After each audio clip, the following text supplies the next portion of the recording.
ನಿನ್ನೆ ನಮ್ಮ ಯಜಮಾನ್ರು ಮಾಡಿದ ಎಗ್ ಫ್ರೈಡ್ ರೈಸ್ ತುಂಬಾನೇ ಇಷ್ಟ ಆಗಿತ್ತು. ಮತ್ತೆ ಅವ್ರನ್ನ ಮಾಡಿಕೊಡಿ ಅಂತ ಕೇಳಿದೆ. ಪಾಪ ಕೆಲಸಕ್ಕೆ ಹೊರಟಿದ್ರು, ಆದರೂ ನನಗೋಸ್ಕರ ಉಳ್ಕೊಂಡು ಎಗ್ ಫ್ರೈಡ್ ರೈಸ್ ಮಾಡಿಕೊಟ್ರು.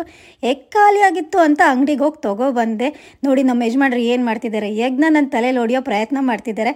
ಆ ಪ್ರಯತ್ನ ಫಲಿತಾಂಶ ಕೊಡಲಿಲ್ಲ. ಕೊನೆಗೂ ಅವ್ರು ಎಗ್ನ ಸಪ್ರೇಟಾಗಿ ಹೊಡ್ಕೊಂಡ್ರು. ನಿಮ್ಗೇನಾದ್ರೂ ನೆನಪಿದ್ಯಾ, ಈ ಜೋಡಿ ಬಾಳೆಹಣ್ಣು ತಿಂದರೆ ಅವಳಿ ಜವಳಿ ಮಕ್ಕಳಾಗತ್ತಂತೆ? ನಿಮ್ಗೇನಾದ್ರೂ ಆಗಿದ್ರೆ ಕಮೆಂಟಲ್ಲಿ ತಿಳಿಸ್ಕೊಡಿ. ಹಾಗೆ ನಾನು ತಂದಿದ್ದು ಜೋಡಿ ಬಾಳೆಹಣ್ಣು ಅಲ್ಲ, ಅವ್ರು ಆ ಥರ ಅನ್ಕೊಂಡಿದ್ರು ಅಷ್ಟೇ. ಬಾಳೆಹಣ್ಣು ಕತೆ ಹೇಳ್ತಾ ಇದ್ದಾಳೆ. ಇವಳಿಂದ ನಾನು ಕೆಲಸಕ್ಕೆ ಹೋಗೋಕ್ಕಾಗಿಲ್ಲ.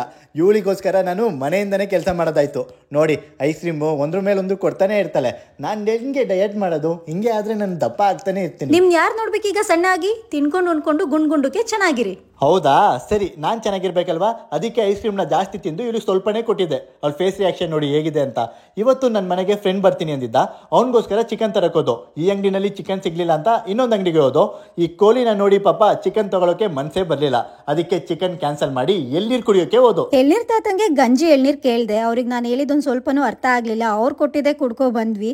ಮನುಷ್ಯ ತಾನಿರುವ ಮನೆಯನ್ನು 2 ಹೊತ್ತು ಸ್ವಚ್ಛ ಮಾಡಿ ಕಸವನ್ನೆಲ್ಲ ಹೊರ ಹಾಕುತ್ತಾನೆ. ಆದರೆ ತನ್ನ ಮನಸ್ಸಿನ ತುಂಬ ವರ್ಷಗಳಿಂದ ತುಂಬಿಕೊಂಡಿರುವ ಕಹಿ ನೆನಪು ಎನ್ನುವ ಕಸವನ್ನು ಹಾಗೇ ಬಿಡುತ್ತಾನೆ. ಈ ಸಾಲುಗಳನ್ನು ಒಮ್ಮೆ ಕೂತು ನೀವೇ ಯೋಚಿಸಿ. ಇದರ ಅರ್ಥ ನಿಮಗೆ ತಿಳಿಯುತ್ತದೆ. ಎಲ್ಲರ ದಿನ ಶುಭವಾಗಲಿ.